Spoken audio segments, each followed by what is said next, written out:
This is Nathan Lindorf with the Rational Independent, and we are coming from Honolulu.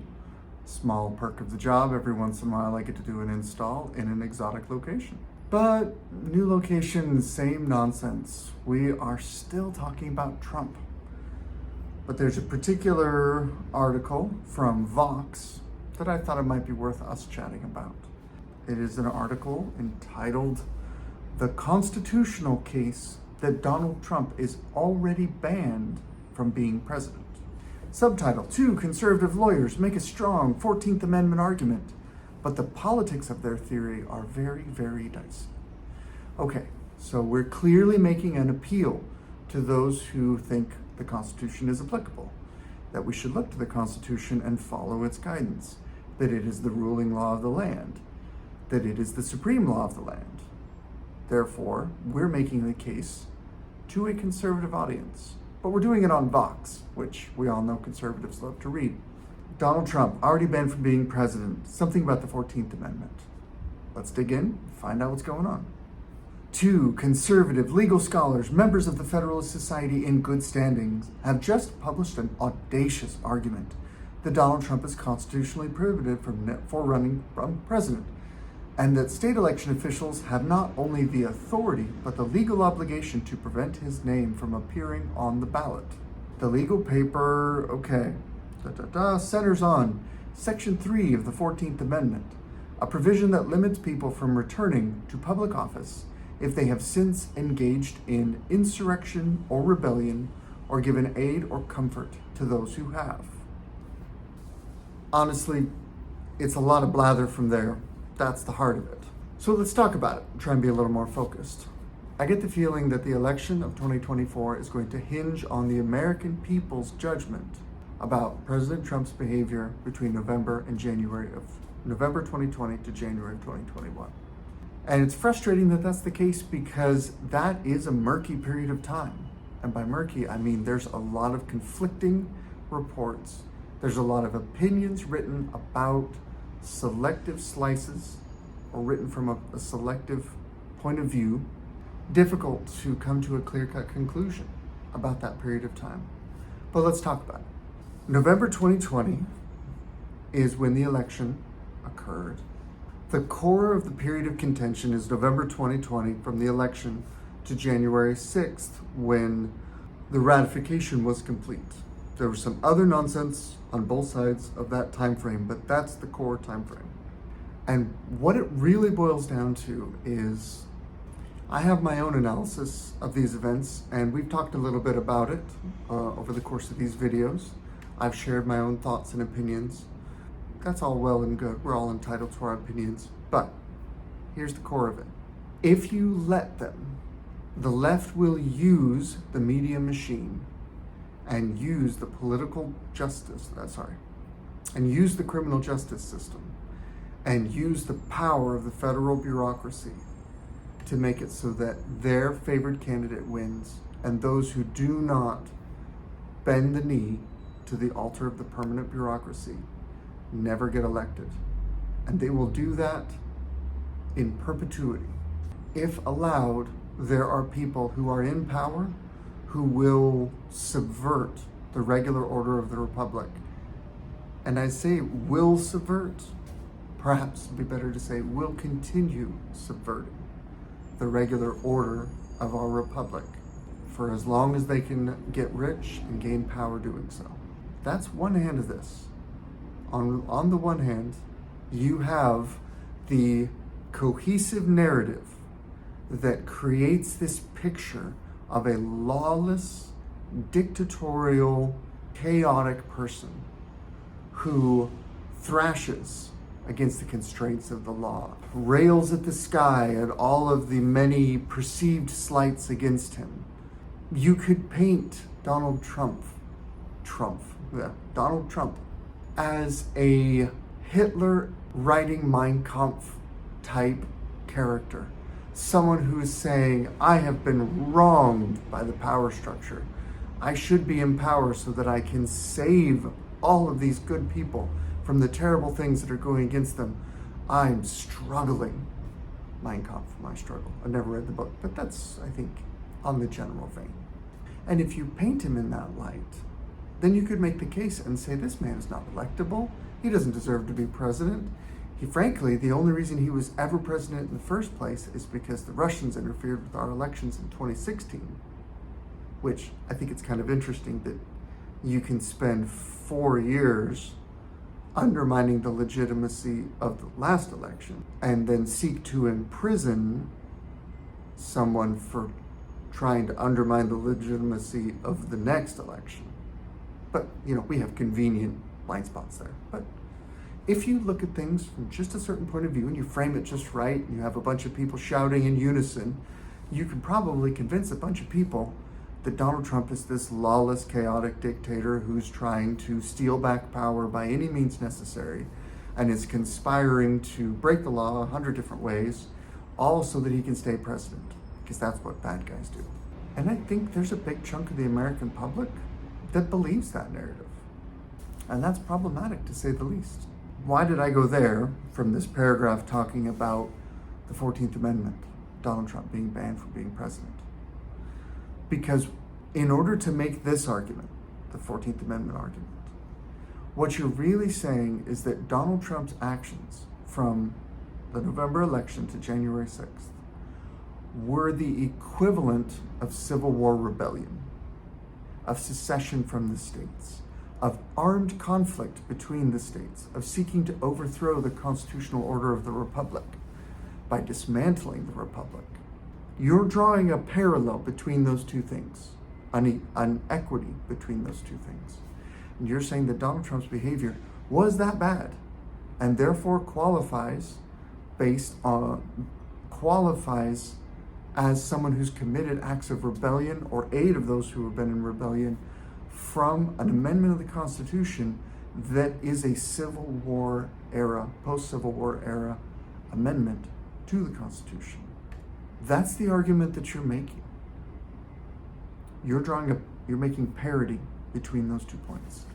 Most people are going to look at you and say, not most people who think like me are going to look at you when you make that argument and say, you've lost your ever-loving mind.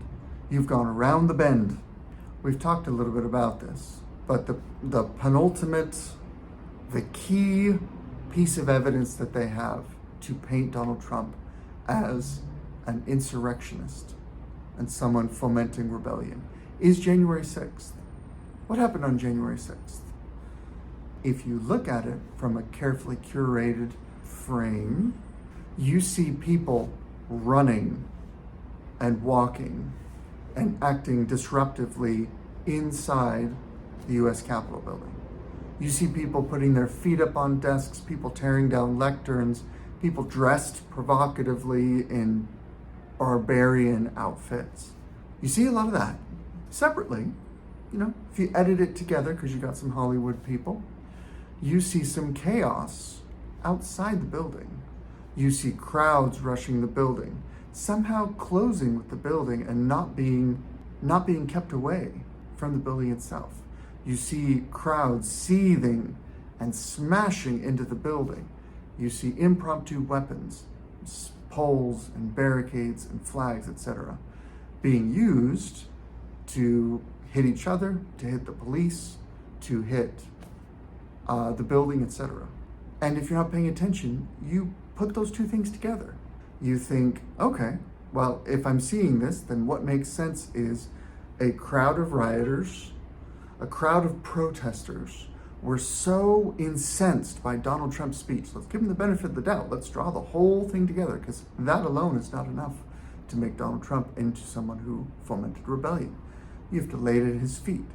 Donald Trump's speech was so damaging, such a direct call to violence, that it directly incited a huge crowd of his supporters to stop being protesters engaged in political speech and become violent rioters, a mob who overrode the rule of law, charged the Capitol building, tore it down, tore it open with the fury of their passions, and poured into the building, spreading throughout it, disrupting Congress in engaging in its sacred duty. That's the story being shared to you about January 6th. That is the main evidence by which they are presenting that Donald Trump basically committed rebellion and therefore is barred from being president. And to clarify in the rest of this article, they make the case that state legislatures should not allow Donald Trump to appear on the ballot in 2024. That's the legal case they're making. They're saying that state legislatures have a duty to enforce the Constitution and state of their own will that Donald Trump is clearly someone who's committed rebellion and therefore can't even be on the ballot. That's the logical endpoint of this. That's me steel manning their case. That's the story that they're trying to tell you. I'm kind of a geek and I like to poke holes in things. So now I'm gonna poke holes in things. All right. First, the 14th Amendment is clearly designed to protect the government of the United States of America from the political influence of charismatic, competent political leaders who were part of the rebellion Confederate South. These are people who went all the way down the path of rebellion. These are people who raised armies and engaged in open war against the United States, who set up a competing government, who sought to take territory from the United States, who sought allies across the world who would come and help them wage war against the United States. And further, for the primary purpose of keeping the slave trade intact, of keeping the use of humans as property, was their motivating reason for this rebellion. Now, they lost. Civil War lost. I'm sorry, the South is not going to rise again. Sorry for those of you who might think that. It's just not true. So, the South lost. And thankfully, we had good leadership that reintegrated the United States, that accepted the southern states back in, that said, you did some terrible stuff, but we are better together. We're going to eliminate slavery. We're going to find a new way past this, but we are going to stay one United States. That didn't have to be the outcome of the Civil War. It's a fairly major miracle that that's the end result, that that's where things went. But Congress wisely pushed through, and the states ratified an amendment that said, we want your state back. We want to be a union again. But if you personally were a leader in the Confederate South, you don't get to be president. You don't get to hold federal office. We're not going to let you rip us apart again. Frankly, that's a reasonable measure. Makes sense. Totally fine by me. But it also makes sense that if that's the context of the amendment, then you should be looking for equivalent acts if you're going to apply the reasoning from that amendment. I don't think Donald Trump is anywhere even close to that. And let's talk about why. First, because he engaged in speech, he never once set up an organization or fomented or even argued for, as a demagogue might. He never even verbalized the thought that he wanted to bring down the United States of America, that he wanted to run counter to the United States of America, that it was his purpose, his will, his reason for being, his desire, call it what you want, that the United States be brought down and that his interests would come in front of that, in front of the United States. He never rebelled. Now, let's talk about insurrection, because that's a piece of it, all right? What is an insurrection? Broadly speaking, an insurrection is a violent opposition to the established order. Violent opposition to legitimate government power. Okay? Insurrection, maybe we have a stronger argument there. Let's look at it, okay? Other than January 6th, is there anything that qualifies as an insurrection? We have some lawsuits. Pretty sure those are legal. We have some speech. Yeah, he talks a lot. We have him consulting with his lawyers, his political advisors. He is the sitting president of the United States. I feel like he's allowed to brainstorm. He's allowed to plan. He's allowed to war game. I don't see any argument where you can look at any of that and say that's an insurrection. So if you rule all of that out, what are you left with? You're left with January 6th. Here's what happened on January 6th. Donald Trump gave a speech to a bunch of people. In that speech, he said, we're going to march to the Capitol. Pretty sure that's legal. People marched to the Capitol.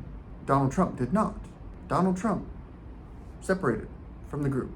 And a group of people, when Donald Trump was not even present, decided to attack the building. Now, I've got layers of questions around that. For one thing, why would you attack the building?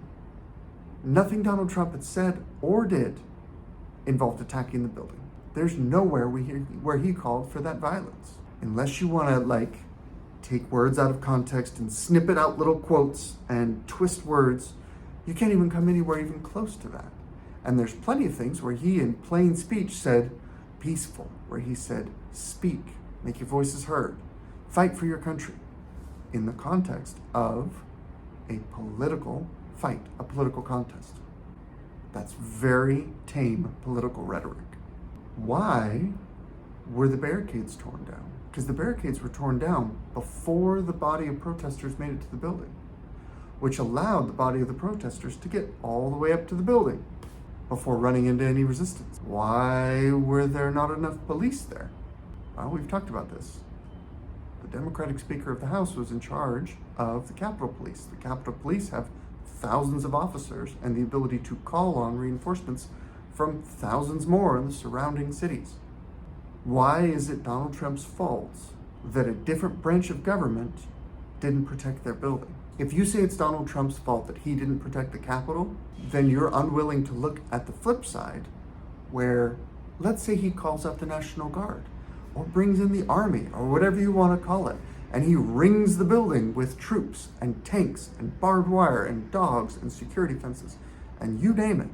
That would then be reported that he was using the power of the presidency to intimidate another branch of government. He was using the ability to bring his power to bear to intimidate the operation of a co-equal branch of government. You could see how they could make that play, right? So maybe he showed some restraint because it's a co-equal branch of government with plenty of authority and the ability to protect itself. If it chooses not to, that's not his fault. Pretty much all of the people that made it in, that all of you see the images that you've seen January 6th, pretty much all of the people that are in those images were let into the building. The doors were opened and people were waved in. Police officers inside the building are seen showing people around the building, opening doors for them, telling them where to go, what to do. And guess what? When those people were told to leave, they left.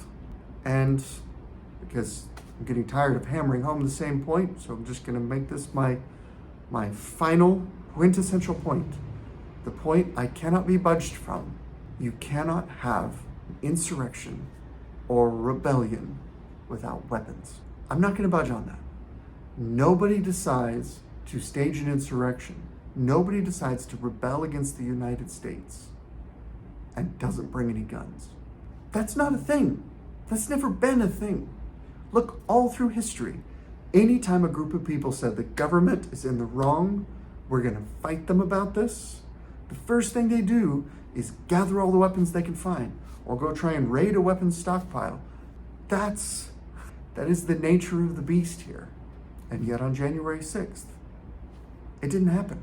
So you're telling me that the leading candidate for the Republican Party, likely the person nominated by one of the two major parties in America, is a man who is not allowed to be on the ballot because he was responsible for an insurrection or rebellion equivalent to Civil War era rebellion, because he said some stuff, and then a group that he said stuff to, after they separated independently, went after a co-equal branch of government, were let into the building.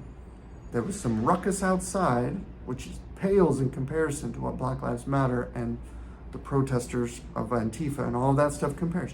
If you're comparing apples to apples, it was a pretty tame situation, and certainly less effective. And why was it less effective? Because nobody brought any guns.